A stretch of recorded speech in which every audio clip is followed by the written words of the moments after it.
Alright, so after I get everything apart, I want to clean everything up again. It just goes to show that even as little as a month of driving gets a lot of grease and dirt and stuff on everything.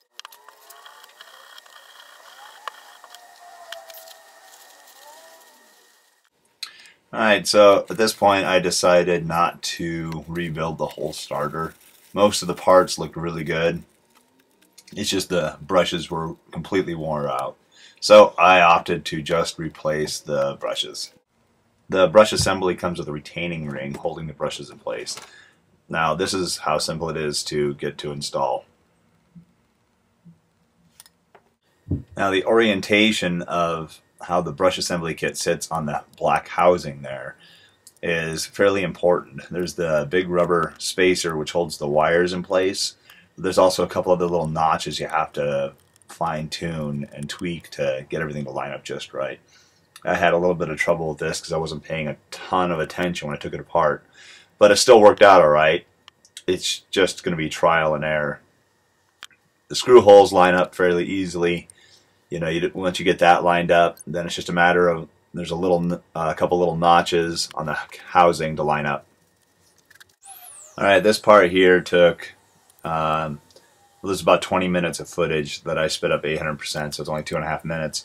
But I started putting it together and noticed that this back housing, or whatever you want to call it, that back plate that I'm screwing into, didn't quite line up with the housing. There was a little bit of a gap on one side, probably about a 1/16 of an inch. And it turns out that the assembly right there, which I'm pushing in, wasn't sitting in evenly.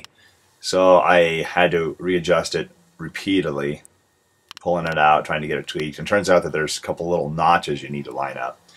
And I didn't realize that at the time, so I just kept trial and error adjusting it. I tried spinning it around 360 degrees, 180 degrees, took it apart a few times, and it was just a matter of once you get those notches to line up just right, it drops down, seats in place, seats evenly, and there's no problem whatsoever.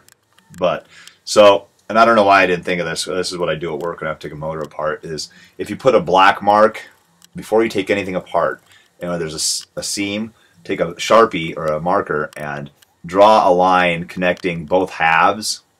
So when you take it apart, you know that when you put it back together, the lines have to match up, and that's exactly where it's sat. And I do that at work on motors and pumps, but for some reason I just not thinking about it. So, and putting it back together. I think this is my first or second attempt at putting the whole thing back together, which I don't know if you can tell right now, there's a little bit of a gap. It doesn't look like there's one on that side, but from this angle right here, it looks like there's a little bit of gap on one side. So I'm loosening it up, pull it apart.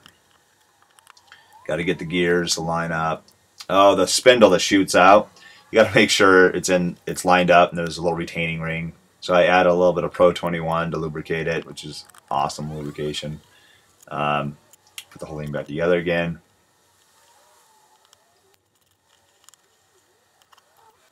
Tighten everything up, make sure everything looks good, clean everything out, brush everything up. The only thing I end up changing on this is the brush assembly.